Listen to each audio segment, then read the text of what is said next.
So we're in Constable Point on the east coast of Greenland. Hopefully the plane will still turn up this afternoon and we'll be in our tent on the ice by this evening.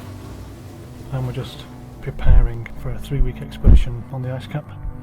And we're doing it to test out our equipment that will help us on our way in Antarctica later in the year.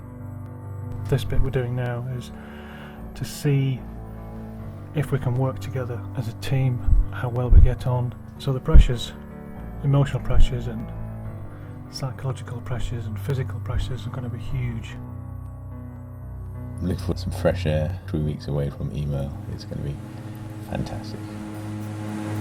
The plan is simply to ski out up onto the ice cap and do a return journey just as we'll do in Antarctica. So dropping depots of food along the way and skiing back and picking up those depots on the return journey.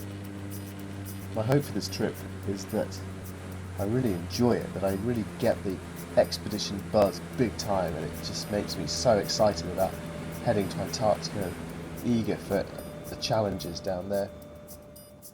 My biggest worry is that I'm not strong enough, that I'm not fit enough, that I'm not hard enough for this task, and if that proves to be the case, it's a pretty harsh realisation.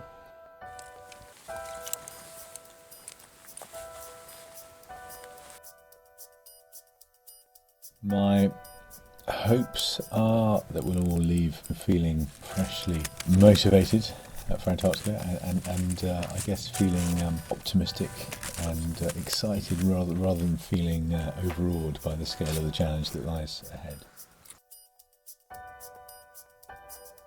There's a lot to do before Antarctica. Most of it is physical preparation.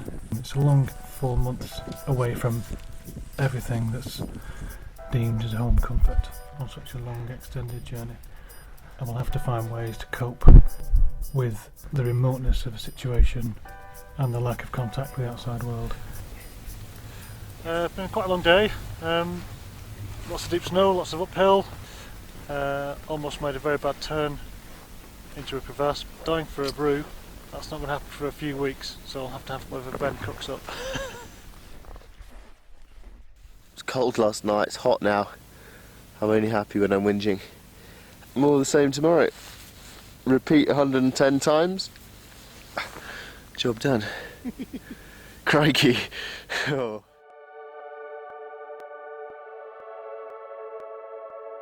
Absolutely beautiful out here. I think definitely one of the most beautiful places that I've ever been to. It's a real privilege to be here, and I just wish I didn't spend all day out here wishing that I wasn't here, because it's a bit hard work. It's so annoying, because when I'm at home drinking tea, I wish I was out in Greenland. Discuss. The grass is always greener, my friend. That's my problem. I'm skiing across this plateau now, and it's just mesmerically huge and beautiful. And the snow is quite firm and hard now. It's quite cold, so it's crispy and it's squeaking and crunchy, and it's just beautiful out here. And if we can only get to Antarctica, we will be so privileged to be there. And if we can make the pole, then fortunate men are we. And if we can make the return journey, then we're mad bloody idiots.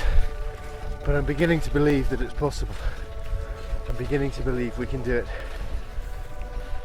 Oh, it's awesome out here. Really awesome. The horizon up ahead, we won't reach it for days. I can see for 100 miles, and yet each day we cover only what would take just a few minutes in a car.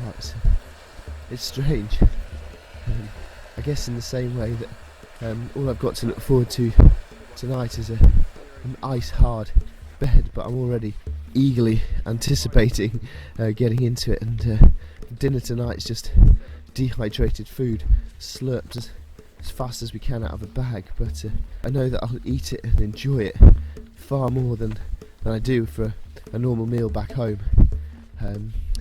And small Out here, small gestures of kindness are magnified massively as well. Just little things, you know, just helping someone with a harness, something like that. It makes a real difference.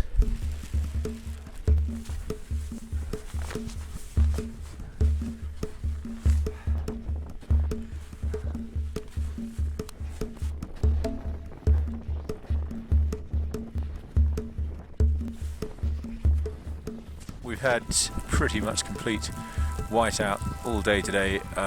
There's certainly no contrast. It's very flat light, makes navigating extremely difficult. Keeping an eye on the compass and keeping an eye on the two guys behind you, making sure you haven't lost the rest of the team, is pretty challenging indeed. So this is about as grim as it gets really in terms of conditions. I'm glad we're experiencing it.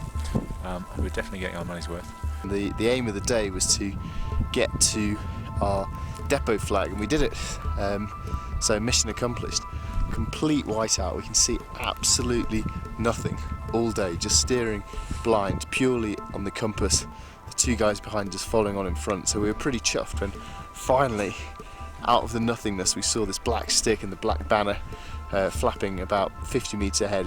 We did it. So the system worked. It's a great thing to have tested before we get to Antarctica. We've basically skied pretty much due north, away from the Watkins Mountains, which are a beautiful backdrop to the start of our journey, and we've climbed and climbed, and we're now on this beautiful flat plateau of the Greenland ice cap itself. The first couple of days I was thinking, this isn't for me, don't want to be here, can't possibly do the bigger South Pole trip. It's been a really good taste to see how Al and I get on, and Ben and I get on, and all three of us get on as a personality cocktail. But now at the end of it, it's not even the end. We don't have to get all the way back the way we came, so it's not the end. It's only halfway. But I'm feeling a lot better and myself a lot stronger. I'm really happy with how things have gone, really happy with how the team are getting on. There has been more laughter than I've ever known on any polar expedition that I've been a part of. There's no point having three hard asses who don't get on, who are very strong. Much more chance of success if all three of us get on and work together and pool our strengths.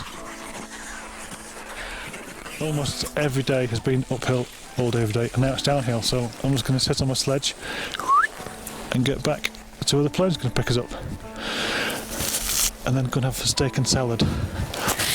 Ben doesn't like eating chips, it's too fattening. Right then. As you get towards the end of an expedition, thoughts always turn towards home. It seems I have to step away from that world to be able to really, really appreciate it, to relish it and cherish it. But we've left all that behind for a while. Trade all that in this search for perspective and freedom and personal ambition. God, personal ambition is a cruel master sometimes, who seem to be just forever seeking and striving and refusing to yield and pushing on to whatever the next thing is. And is it worth it? It's such a selfish, remorseless struggle. I just don't know. We're out here busting our guts, freezing our arses off. Conquerors of the useless, I think, was how someone once described it. Actually, I think the best description of all of this is pointless but meaningful. I think that probably sums it up the best. Pointless but meaningful.